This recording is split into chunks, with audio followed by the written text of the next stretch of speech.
तो hello friends, कैसे हो आप सभी। उम्मीद करता हूँ आप सब एकदम खैरियत से होंगे। तो स्वागत है आपका फिर से हमारे चैनल एग्री पाठशाला में। तो आज की इस वीडियो में मैं आपके लिए लेकर आया हूँ बीएससी ऑनर्स एग्रीकल्चर के 4th सेमेस्टर के agricultural marketing trade and price subject के टॉप 40 मोस्ट इंपॉर्टेंट एग्जाम में आने वाले क्वेश्चन, जो कि आपके एग्जाम के लिए काफ़ी ज़्यादा इंपॉर्टेंट हैं। तो वीडियो को पूरी जरूर देखना, और वीडियो पसंद आए तो इसको लाइक करना, कमेंट करना, शेयर करना, और हमारे चैनल एग्री पाठशाला को सब्सक्राइब करना। तो चलिए ज़्यादा टाइम को वेस्ट ना करते हुए वीडियो की शुरुआत करते हैं। और अगर आप किसी की PDF चाहिए तो आप हमारे टेलीग्राम चैनल को ज्वाइन कर सकते हैं, जिसका लिंक डिस्क्रिप्शन बॉक्स में है। तो इसका पहला क्वेश्चन है, विपणन मार्जिन यानी मार्केटिंग मार्जिन क्या है। तो इसका आंसर आएगा आपका option number B, difference between selling and price and buying price. Difference between selling price and buying price यानी क्रय मूल्य और विक्रय मूल्य का अंतर विपणन प्रक्रिया में मध्यस्थों द्वारा अर्जित लाभों को दर्शाता है। अगला क्वेश्चन है, उपभोक्ता रुपया यानी कंज्यूमर्स रुपी क्या है। तो उसका आंसर आएगा आपका option number A, amount paid by consumer for a product यानी उपभोक्ता द्वारा उत्पाद के लिए दिया गया मूल्य। इसका एक भाग किसान तक पहुंचता है और शेष विपणन लागत में लग जाता है।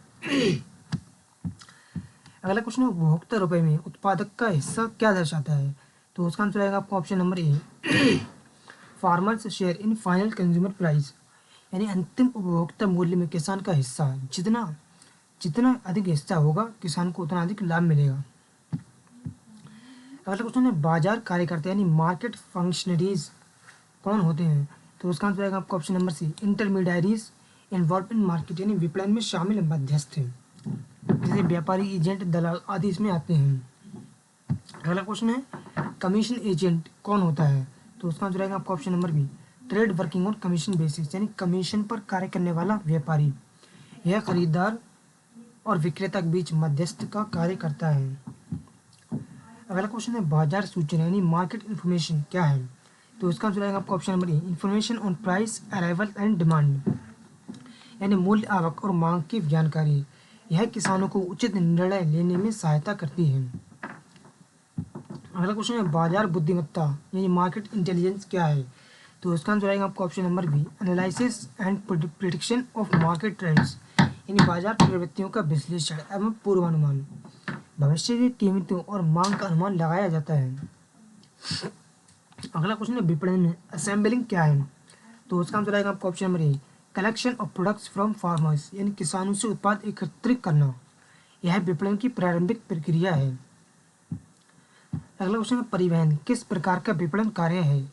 तो उसका आंसर आएगा आपका option number B, physical function यानी भौतिक कार्य।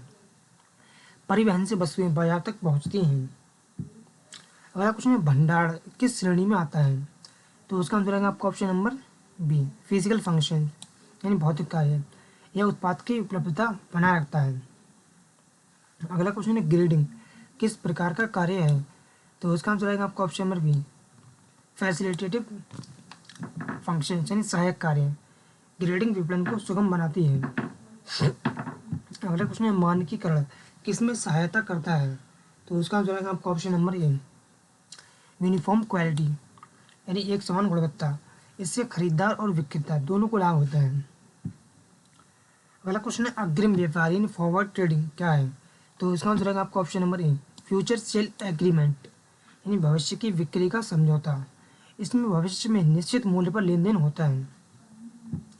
अगला क्वेश्चन है, स्पॉट मार्केट किसे कहते हैं। तो उसका आंसर आएगा आपका option number A, immediate delivery and payment यानी तत्काल भुगतान और डिलीवरी। यह वर्तमान समय का बाजार होता है।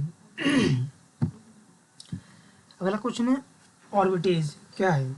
तो उसका आंसर आएगा आपका option number A, buying and selling in different markets for profit यानी विभिन्न बाजारों में मूल्य अंतर से लाभ कमाना। व्यापारी मूल्य अंतर का लाभ उठाते हैं। अगला क्वेश्चन है, कृषि ऋण कौन सी संस्था प्रदान करती है। तो उसका आंसर आएगा आपका ऑप्शन नंबर ए, नाबार्ड। नाबार्ड कृषि एवं ग्रामीण विकास हेतु वित्तीय सहायता देता है। अगला क्वेश्चन है, नाबार्ड का पूर्ण रूप क्या है। तो उसका आंसर आएगा आपका option number A, national bank for agriculture and rural development यानी राष्ट्रीय कृषि और ग्रामीण विकास बैंक। यह भारत का प्रमुख कृषि विकास बैंक है। अगला क्वेश्चन है, बफर स्टॉक क्या है। तो इसका आंसर आएगा आपका option number A, reserve stock maintain by government यानी सरकार द्वारा रखा गया आरक्षित भंडार खाद्य सुरक्षा और मूल्य स्थिरता बनाए हेतु रखा जाता है। अगला क्वेश्चन है मूल्य पूर्वानुमान यानी प्राइस फोरकास्टिंग क्या है? तो इसका आंसर आएगा आपका ऑप्शन नंबर ए, एस्टिमेटिंग फ्यूचर प्राइसेस यानी भविष्य की कीमतों का अनुमान लगाना। इसको ही मूल्य पूर्वानुमान कहते हैं। यह किसानों और व्यापारियों दोनों के लिए उपयोगी है। अगला क्वेश्चन है मौसमी मूल्य परिवर्तन क्या है? तो इसका आंसर आएगा आपका option number A, price change due to season यानी मौसम के कारण मूल्य परिवर्तन। फसल कटाई के समय कीमतें अक्सर कम होती हैं। अगला क्वेश्चन है बाजार एकीकरण यानी मार्केट इंटीग्रेशन क्या है? तो इसका आंसर आएगा आपका ऑप्शन नंबर ए, लिंकेज अमॉन्ग मार्केट्स यानी विभिन्न बाजारों का आपसी जुड़ाव। एक बाजार का मूल्य दूसरे बाजार को प्रभावित करता है। अगला क्वेश्चन है ऊर्ध्वाधर एकीकरण यानी वर्टिकल इंटीग्रेशन क्या है? तो इसका आंसर आएगा आपका option number A, control over multiple stage of marketing यानी विपणन के विभिन्न चरणों पर नियंत्रण। उत्पादन से बिक्री तक एक ही संस्था का नियंत्रण। अगला क्वेश्चन है क्षैतिज एकीकरण यानी हॉरिजॉन्टल इंटीग्रेशन क्या है? तो इसका आंसर आएगा आपका ऑप्शन नंबर ए, कंबाइनिंग सिमिलर बिजनेस यूनिट्स यानी समान व्यवसाय इकाइयों का संयोजन। इससे बाजार शक्ति बढ़ती है। अगला क्वेश्चन है सार्वजनिक वितरण प्रणाली यानी पीडीएस पब्लिक डिस्ट्रीब्यूशन सिस्टम का संचालन कौन करता है? तो उसका आंसर आएगा आपका option number A, FCI and state government.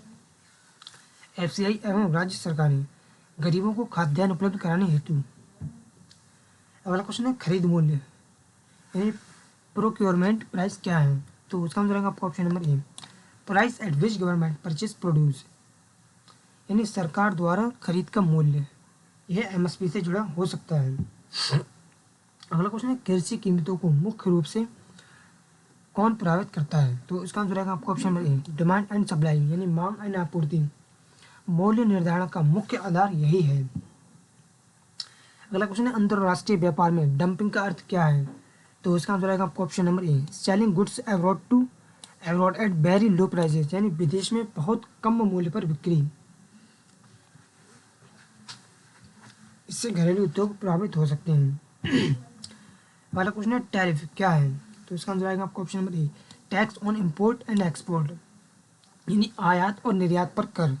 सरकार व्यापार को नियंत्रित करने हेतु लगाती है। अगला क्वेश्चन है व्यापार संतुलन यानी बैलेंस ऑफ ट्रेड क्या है? तो इसका आंसर आएगा आपका option number A, difference between export and import यानी निर्यात और आयात का अंतर। यह देश के व्यापारिक प्रदर्शन को दर्शाता है। अगला क्वेश्चन है व्यापार अधिशेष कब होता है? तो उसका आंसर आएगा आपका ऑप्शन नंबर ए, जब एक्सपोर्ट इंपोर्ट से अधिक होता है तभी व्यापार अधिशेष होता है। यह निर्यात आयात से अधिक हो, इससे विदेशी मुद्रा भंडार बढ़ता है। अगला क्वेश्चन है व्यापार घाटा कब होता है? तो उसका आंसर आएगा आपका ऑप्शन नंबर ए, जब इंपोर्ट एक्सपोर्ट से अधिक होता है यानी आयात निर्यात से जब अधिक होता है तब व्यापार घाटा होता है। इससे विदेशी मुद्रा पर दबाव बढ़ता है। अगला क्वेश्चन है कमोडिटी मार्केट क्या है? तो इसका आंसर आएगा आपका option number A, market for agricultural and other commodities यानी वस्तुओं का बाजार। इसमें कृषि उत्पादों का भी व्यापार होता है। अगला क्वेश्चन है मूल्य स्थिरीकरण कोष का उपयोग किस लिए होता है? तो उसका आंसर आएगा आपका ऑप्शन नंबर ए, कंट्रोलिंग एक्सेसिव प्राइस फ्लक्चुएशन यानी अत्यधिक मूल्य उतार चढ़ाव को नियंत्रित करना मूल्य स्थिरीकरण कहलाता है। किसानों और उपभोक्ताओं दोनों को लाभ मिलता है इसमें। अगला क्वेश्चन है मूल्य संवर्धन यानी वैल्यू एडिशन क्या है? तो उसका आंसर आएगा आपका ऑप्शन नंबर ए, इंक्रीजिंग वैल्यू थ्रू प्रोसेसिंग यानी प्रसंस्करण द्वारा मूल्य बढ़ाना। इससे किसानों की आय बढ़ सकती है। अगला क्वेश्चन है शीत भंडारण यानी कोल्ड स्टोरेज मुख्यतः किसके लिए उपयोग होता है? तो उसका आंसर है आपका ऑप्शन नंबर ए, पेरिशेबल कमोडिटीज यानी नाशवान वस्तुएं। फल एवं सब्जियों को सुरक्षित रखने हेतु शीत भंडारण यानी कोल्ड स्टोरेज उपयोगी होता है। अगला क्वेश्चन है खुदरा विक्रेता यानी रिटेलर कौन होता है? तो उसका आंसर आएगा आपका option number A, sales directly to consumers यानी सीधे उपभोक्ताओं को बेचता है उसे खुदरा विक्रेता यानी रिटेलर कहते हैं। यह विपणन श्रृंखला की अंतिम कड़ी है। अगला क्वेश्चन है थोक व्यापारी यानी होलसेलर कौन होता है? तो उसका आंसर आएगा आपका option number A, buyers and sales in bulk quantities यानी बड़ी मात्रा में खरीद बिक्री करता है। यह उत्पादक और खुदरा विक्रेता के बीच कार्य करता है। अगला क्वेश्चन है बाजार जोखिम यानी मार्केट रिस्क क्या है। तो इसका आंसर रहेगा आपको option number A, risk due to price fluctuations यानी मूल्य परिवर्तन से उत्पन्न जोखिम। कृषि विपणन में यह मुख्य जोखिम है। अगला क्वेश्चन है अनुबंध खेती यानी कॉन्ट्रैक्ट फार्मिंग क्या है। तो इसका आंसर रहेगा आपको option number A, agreement between farmer and buyer before production यानी उत्पादन से पहले किसान और खरीदार के बीच समझौता को भी अनुबंध खेती यानी कॉन्ट्रैक्ट फार्मिंग कहते हैं। इसमें मूल्य एवं खरीद की शर्तें पहले से तय होती हैं। अगला क्वेश्चन है कृषि व्यापार का मुख्य उद्देश्य क्या है। तो इसका आंसर रहेगा आपको option number A, efficient exchange of agriculture goods and better income of farmers यानी कृषि उत्पादों का कुशल आदान प्रदान एवं किसानों की आय बढ़ाना ही कृषि व्यापार का मुख्य उद्देश्य है। कृषि व्यापार से किसानों को बेहतर बाजार और उचित मूल्य प्राप्त होते हैं।